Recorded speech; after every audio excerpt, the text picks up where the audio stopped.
Avant cette audience, le comité de suivi de l'accord de Ouagadougou s'était réuni pour tenir sa première réunion d'évaluation du chemin parcouru depuis le 18 juin dernier. Dans une déclaration commune publiée à l'issue de cette réunion, les parties maliennes invitent les Maliens à s'abstenir de tout acte ou propos de nature à inciter à la violence, à la haine et à toute confrontation intercommunautaire. Nous vous proposons d'écouter Ibrahim Mohamed Agassale du MNLA et Zeyni Moulay, représentant du gouvernement. Ils sont tous deux au micro de Mamari Koné. Cette rencontre intervient un mois après la signature de l'accord de Ouagadougou du 18 juin 2013. Elle a permis aux membres du comité de passer en revue les points suivants: les arrangements sécuritaires, la mise en œuvre de l'accord, notamment les mesures de confiance, la justice et la réconciliation, et la mobilisation financière et technique. Les membres du comité ont également adopté le règlement intérieur de leur structure. Les membres du comité se sont engagés à tout mettre en œuvre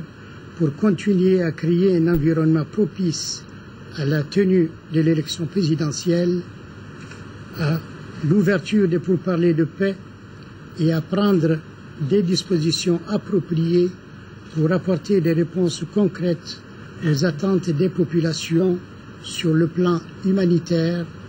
politique, économique, social et culturel. En tenant leur première réunion à la veille de l'élection présidentielle, les membres du comité de suivi et d'évaluation de l'accord de Ouagadougou ont voulu non seulement maintenir l'esprit de dialogue et de concertation entre les parties maliennes, mais également mettre sur pied une base solide pour la tenue de dialogues inclusifs futurs qui devra permettre d'aboutir à une paix globale et à la réconciliation entre tous les Maliens. Le comité a passé en revue toutes les étapes de mise en œuvre de l'application de l'accord. Il a félicité la commission technique mixte de sécurité pour les progrès faits dans le cadre de la mise en œuvre du cessez-le-feu, notamment le cantonnement, le retour des forces de défense et de sécurité et le retour de l'administration. Il a examiné les difficultés rencontrées, enregistré les doléances faites par les parties et pris acte du retard dans la mise en œuvre des mesures de confiance. À cet effet, le comité a lancé un appel pressant à toutes les parties concernées pour accélérer l'application de l'accord pour que soient respectés les engagements pris afin de créer un climat propice à la poursuite du dialogue. Il a demandé également à la communauté internationale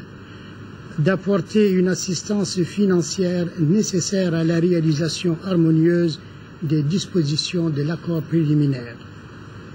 La réunion, qui s'est tenue dans un climat de fraternité caractéristique de la société malienne, permettra des avancées positives pour le bien-être du peuple malien.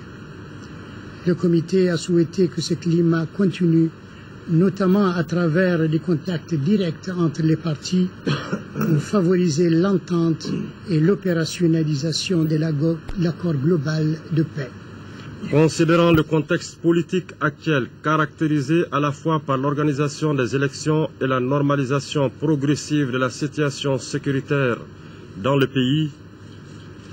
considérant la nécessité de rétablir une paix définitive et une sécurité durable sur la base d'un dialogue national inclusif fondé sur le respect des engagements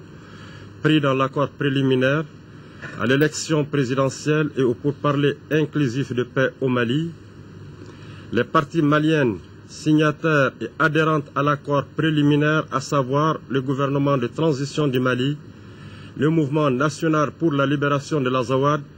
le Haut Conseil pour l'unité de l'Azawad, le mouvement arabe de l'Azawad et la coordination des mouvements et forces patriotiques de résistance avec le soutien des autres membres du comité de suivi et d'évaluation,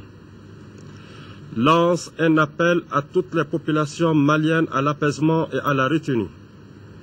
Demande que tous les Maliens s'abstiennent de tout acte ou propos de nature à inciter à la violence, à la haine et à toute confrontation intercommunautaire. Encourage les populations à maintenir un climat favorable au bon déroulement du processus électoral et à donner la chance à la paix sur la base du dialogue inclusif et dans un objectif de la réconciliation.